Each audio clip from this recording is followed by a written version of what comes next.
What's up, everybody? Welcome back to MSB Weekly. I'm Adam Gotkin. Eric Arnold's going to be joining me in just a minute. And today we've got a bit of sports news, not as much as in past weeks, but there's definitely stuff there. So today we're going to start off with Eric to talk about Maryland basketball. Eric, what's been going on with the Terps? Well, we lost again. We lost to the Rutgers. Not an overall shock. Rutgers came into the game ranked. They've always given Maryland some struggle in the past. It was a closer game than we thought in the first half. Maryland was ahead by one, despite really not playing great on the offensive end. Their defense looked, honestly, probably the best it's looked all season. It looked like it was going to be a rebounding game for them where they could get a ranked win. But quite frankly, they just couldn't shoot. Really, Daryl Morcell is still struggling on offense. Wiggins is still struggling on offense. Ayala is still struggling on offense. They decided to start giving the ball to Dante Scott, as I kind of asked them to do in last week's broadcast, but it just didn't turn out for them. They cannot find their range from distance. But the good news is they've got kind of a reset game coming up against LaSalle.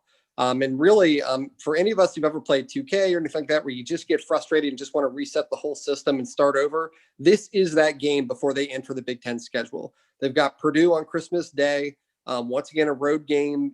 Purdue's playing Iowa tomorrow night. So they're going to be kind of, hopefully regressing kind of going into that Maryland game. I mean, that's going to be their real true test. Now, Purdue's already beaten Ohio State earlier, who was ranked 20th at the time. They beat Notre Dame.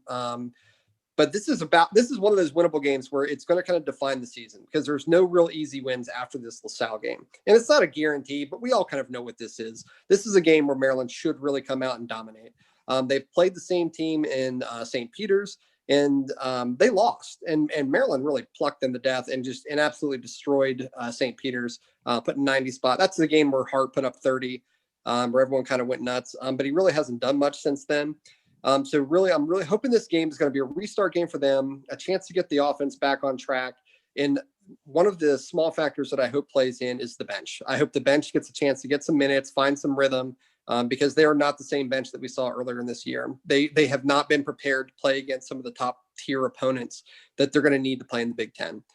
So really looking towards the starters to get some minutes to keep their rhythm, to get ready, and then really looking forward to the bench, to beating LaSalle, and then really going in against Purdue on Christmas Day.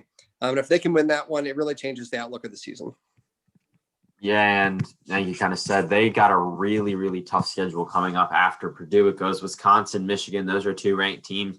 You have a bit of I think 4 of their next 6 are ranked or something like that. Yeah, it goes Wisconsin, Michigan, and then you have Indiana, who not that great this year, but they're still a top team. It's still Indiana, Still Indiana, and then you have Iowa and Illinois. Then you finally are going to have a top break. 5 teams. No, Iowa might not be in the top 5 this, after this week, but right now, it's like a 3 and a 5 or so, 3 and an 8. 3 and 13 right now for Illinois because they lost. They've lost a couple games, and then after that, they finally get a reset against Nebraska, and then it kind of goes back into it. The end of the season is kind of where they should be able to do okay. They've got Northwestern, they have Penn State at the end. So those last 2 games, hopefully they can do something good. That's looking really far ahead now, but they need and I don't want to look past the Explorers, but let's call it what it is. I mean, as fans of the games, this is a game that not only they should win fairly easily without putting too much on tape for the opponents. And it really should be a game for the bench that they should win on their own. Yeah, and it's a must win. I think it's a game that everyone should win. But if you get upset there, you can't write off the season at all, of course, but that's kind of where something is wrong. They would need one of those big wins later in the season to counterbalance that. Especially, we don't know how they're going to do the tournament this year. But if they have any hopes of making the tournament, which kind of seemed like a far-fetched idea at the start of the season, this is a game they need to win. Yeah, 100%. Thank you so much, Eric, for talking some Maryland hoops. Maybe I'll jump in at some point if I say something weird later on. So now we're going to talk some football. We'll go Washington football, Ravens, and then talk about the 2 DC other major sports teams. First, Washington football losing 15-20 against the Seattle Seahawks, and that was a weird game to watch because it didn't feel like Seattle was 10-4, and I don't know if that's because Washington played so good or if Seattle just isn't what their record is, and it felt weird. Dwayne Haskins started off really, really bad. People were saying bench him for Steven Montez. I was one of the people kind of saying bench him because he was just playing really bad. He had 2 bad picks, but he ended up throwing the ball 55 times. if Dwayne Haskins or if any Washington football quarterback is throwing the ball 55 times, you're going to lose. I think it's that simple. Only averaging 5.4 yards per attempt, just not good at all. And I said this a bit before in the post-game show over on Twitter. I think what these last couple games show, and yes, they beat the Steelers. Yes, they beat the 49ers, but the offense didn't look the same. Antonio Gibson is the key to this offense's success. And rarely do you say that about a rookie, especially at running back. He is the key to their success because with him, they can actually run the ball. They can open up the offense. J.D. McKissic is a great back out of, when he's catching the ball, but when he's running, he's not that effective. He averaged less than 4 yards per carry. Peyton Barber is really just a power back. That's all he's going to do. He had 4 carries for 5 yards. He's not going to run the ball, past 5 yards, really. Antonio Gibson is the key. He's who's going to really make this offense a lot better. And coming into next week, they really need him to be back. They also need Alex Smith to be back because as good as Haskins was the last couple of drives of the game, awful interceptions, kind of game-changing interceptions that really, kind of did it. Dustin Hopkins sucks. I don't know how he's not cut yet. Not the same kicker. He's not the same kicker he was a couple years ago. Not at all. I think this is the third game that you can say is a loss because of him. One of the Giants games, and I think there was another one in there that you could chalk as a loss because of him. Missing that extra point pretty much was the brutal. End of it. At the end of the game, they couldn't go for the field goal. I mean, and that really messed it up. There's too much pressure on Haskins. We know what he is at this point. The coaching staff, even last year's coaching staff, knew really kind of what he was and what he wasn't. And what he is a backup. He's not going to be the starter. You don't expect him to lead a charge. You expect him to control the offense as much as he can. What I will say, though, is you were hitting it on the head with Gibson and McKissic. Those guys were both receivers in college. They came out and played in the NFL because of their blazing speed. And they're able to do well when they're both in there together. And Gibson kind of gives them a different set of offense where you don't really know what to expect. Is he going to run it up the middle? Is he going to go out for a pass? And it gives them at least the defense a question. With McKissic in there, they kind of know exactly what they're going to get when he's in there. And he really got hurt, I think, in the fourth quarter of this game and was struggling around. And it changed the whole offensive perspective. They got a little bit lucky on that late hit kind of at the end of the game that extended their drive with 2 minutes to go. That penalty could have gone either way. It was probably fair to call it, but that could have ended the drive, right around then. But the fact they were in contention, it also showed how weak the offensive line is, in my opinion, this whole season. They've been playing despite them.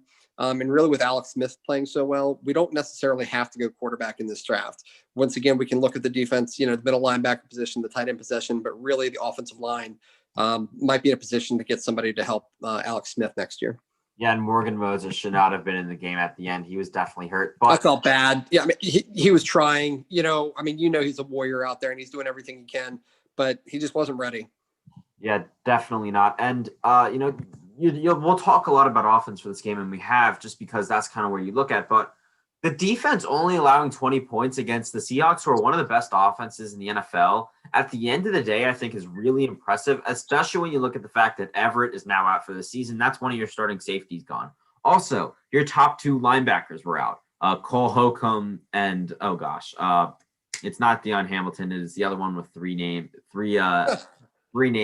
I cannot remember his name right now. It'll come to me once I stop talking. But losing Holcomb did not help at all because, he's one of their top linebackers. He's been one of the best players this year.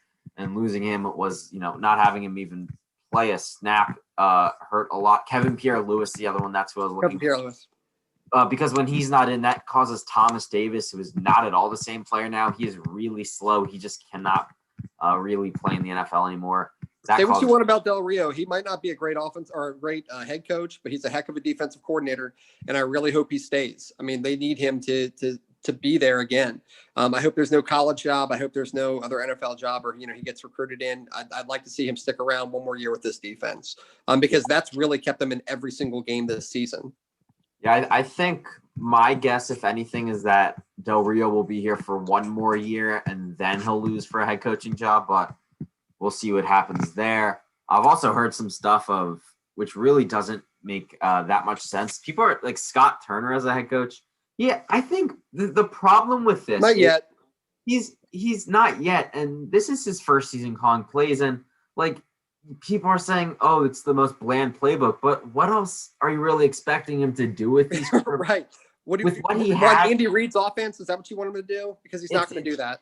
Yeah, I don't know. I mean, I think We've got Washington fans calling for his resignation, and then you've got other fans saying, "No, he's the greatest thing since Sean McVay. Let's go ahead and bring him in." He's been okay, honestly. I don't think there's really much more that you can say than okay. And with the what would you do? What would you do with the offense? Because I couldn't think of much. I mean, if I had that talent, especially without Gibson, look how much. Yeah, and I've got McLaurin. I mean, really, that's my only real weapon. They were a decent offense with Gibson. Those couple games against the Cowboys. Absolutely. That's when they had that game against the Cowboys was really kind of when most guys were healthy. And look, they were so creative. It's still the Cowboys defense. That Cowboys defense is awful. But at least they were able to be creative. I think that's all we have for Washington football. They've got the Panthers coming up next week. Winnable game. That's a must-win game there. And now the Ravens. They just completely destroyed the Jaguars. Not even close. The game was 26-0 at halftime. They got a safety.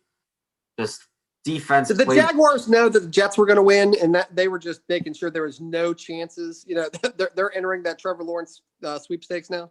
Yeah, now they've got the number 1 seed right now. But I think the most impressive thing, just looking at the stat line, of course, I wasn't able to watch the game. I was doing the live tweeting, all the stuff for Washington football. But James Robinson has been, one of the biggest stud this year, especially in fantasy. They held him to 35 yards on 16 carries, 2.2 average yards per carry, and he had an 11-yard carry. So that was kind of 15 carries, 24 yards. Really, really impressive from the defense. Lamar Jackson had a good game, 4 touchdowns, 3 of them in the air, 1 on the ground. Marquise Hollywood Brown had a pretty good game, 98 yards. And we were scared going into that game. With the wide receivers all being out, we really did not know where the offense was going to come from, but they looked great today.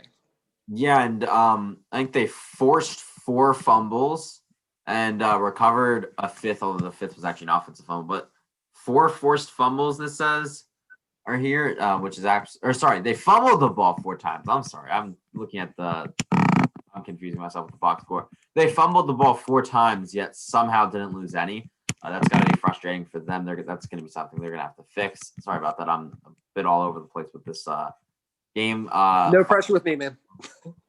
5 sacks for them against Minshew. That's good. But, I mean, all around, big game for the Ravens. They're 9-5, yet they're still not. I don't think they're in a playoff spot right now.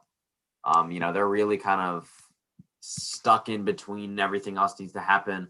Right now they are not in the playoffs. I don't believe. They might be just barely, but things are really close there. The Dolphins won today, which I think might still knock the Pats out. A lot of people celebrating around this country, especially this household. All right, so here it is. Kind of what I was going to talk about. Not too DC or Baltimore related. It's not one of those teams, but the game that's happening tonight. This will already be posted once the game's over, but it's really weird because Washington needs the Browns to win and Baltimore needs the Browns to lose. And Daniel Jones is out for that game. Maybe Colt McCoy will hurt Washington once again, although this time on the opposite team. But we'll see what happens there. If the Giants lose this week and then the Ravens beat the Giants next week, all Washington needs to do is then beat the Panthers and they're in the playoffs. I guess you could say their magic number would be 1 if we're talking about, I guess, baseball terms. But yeah, they're close. That's scary. But I'll tell you what, they've looked a whole lot better. This is not a team that anyone really wants to play. And really either Baltimore or Washington. I'd rather play Washington if I'm another, opposing team. But both teams might be able to make the playoffs, which is insane.